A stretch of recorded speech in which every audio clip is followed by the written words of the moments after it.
Alors, comment comprendre que des enfants qui ont été maltraités puissent finalement être plus préoccupés et soucieux de ce qui se passe pour son parent que finalement de se protéger lui-même, hein. Et parfois, pour les professionnels, c'est compliqué de comprendre cette forme de loyauté que l'enfant maltraité a à l'égard de ses parents. Alors, peut-être rappeler que ce concept-là est né dans un milieu professionnel particulier qui est la thérapie familiale, et un modèle de thérapie familiale aux États-Unis qui s'appelle la thérapie contextuelle.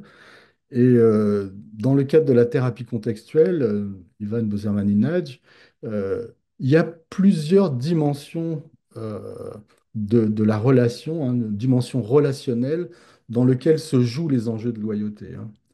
Euh, D'une part, la loyauté peut s'exprimer à l'égard de parents qui sont absents, c'est-à-dire que l'enfant ne voit pas. On a vu, y compris dans des situations d'adoption, par exemple, hein, des enfants témoigner des formes de loyauté à leurs parents qui n'ont pas connu ou très peu. Dans le cas du placement familial, il y a très peu de relations aussi. On voit des phénomènes de loyauté importants se manifester. Donc ça peut être un parent absent, présent, et ça peut être aussi des loyautés à l'égard de parents décédés, par exemple, hein. C'est-à-dire que c'est pas simplement la présence du vivant dans l'entourage qui génère des phénomènes de loyauté. Alors pourquoi? Parce qu'il y a plusieurs dimensions pour la loyauté. Il y a une première dimension qui est la dimension factuelle, c'est-à-dire le fait que euh, on a un lien biologique aux parents, on a un lien d'appartenance sociale à une famille, et que, indépendamment des liens d'attachement, indépendamment de tout ça, il y a une forme de loyauté qui peut se déployer juste dans cette dimension factuelle de la biologie et du social. Ensuite, il y a une deuxième dimension qui peut jouer aussi, évidemment, c'est le lien d'attachement, la dimension affective. Un parent peut être maltraitant, il n'empêche que l'enfant est attaché à ce parent qui s'en est occupé petit, etc., etc.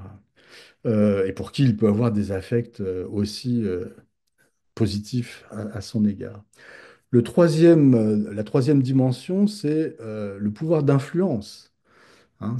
C'est-à-dire qu'il peut y avoir aussi des loyautés qui sont liées à des comportements de pouvoir du parent sur l'enfant, avec des formes de, par exemple, de menaces ou de culpabilisation. Si tu restes en famille d'accueil, maman, peut-être, bon, je ne sais pas, hein, je suis tellement mal que peut-être je vais mettre fin à mes jours, je ne sais pas.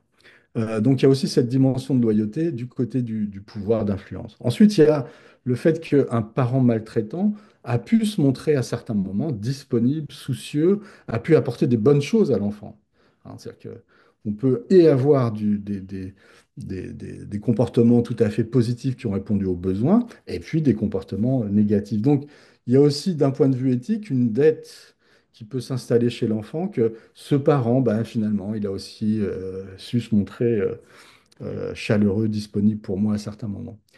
Et puis, il y a aussi le fait que la loyauté peut s'exprimer dans la dimension existentielle, c'est-à-dire le fait que j'ai besoin des autres pour pouvoir me sentir exister.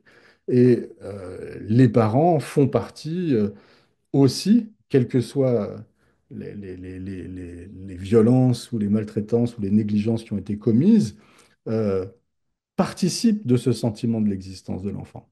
Donc on peut avoir des manifestations qui peuvent être liées alors à toutes ces dimensions, à certaines d'entre elles, et dans certaines situations, plutôt celle-ci, je ne sais pas, peut-être plutôt le pouvoir dans certaines relations, la peur, la menace, la culpabilisation, la parentalisation, parentification, pardon, peuvent être tout à fait des ressorts de loyauté. Mais ça peut être aussi l'attachement, simplement, ou le fait qu'un parent a pu aussi apporter des bonnes choses à un enfant.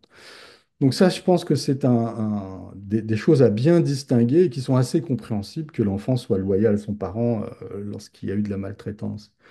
Euh, je pense que c'est important d'avoir en tête que un enfant qui est confronté à une situation où des bons professionnels lui disent que son parent est mauvais et qu'il faut absolument qu'il le tienne à distance, qu'il s'en protège, etc., etc., et cetera, et donc sont en train de renforcer des clivages de loyauté pour l'enfant, hein. C'est-à-dire que cet enfant voit bien que ces personnes sont bonnes pour lui, lui apportent des bonnes choses et qu'avec ça, il va bien grandir. Mais d'un autre côté, il est dans un sentiment de trahison qui ont des conséquences psychiques pour le parent, dont il peut s'inquiéter aussi. Et donc, dans ce clivage de loyauté, le fait de ne pas prendre en compte cette loyauté-là et de donner à l'enfant la possibilité de témoigner de la loyauté tout en se protégeant, euh, est vraiment importante. Pour le soin, par exemple, hein, on voit des psychothérapies d'enfants où le thérapeute se met dans une forme de clivage avec le parent, hein. C'est-à-dire que, bon, ok, c'est un mauvais parent, donc je ne veux pas lui parler, je lui rends pas. Voilà, je tiens à distance complètement. Et l'enfant, lui, sait que le parent est hostile à ses soins, renforcé par le fait qu'il sent que ce thérapeute est hostile au parent, à lui-même. Et donc, on a un enfant qui est pris dans un clivage de loyauté extrêmement difficile. Et on voit des enfants qui finalement ne s'engagent pas dans le soin, du coup, oui, bah, ils ne s'engagent pas dans le soin, etc. Ok, travaillons avec le parent alors. Comment est-ce qu'on peut aider ce parent à ce qu'il accepte que les soins, c'est bon pour l'enfant?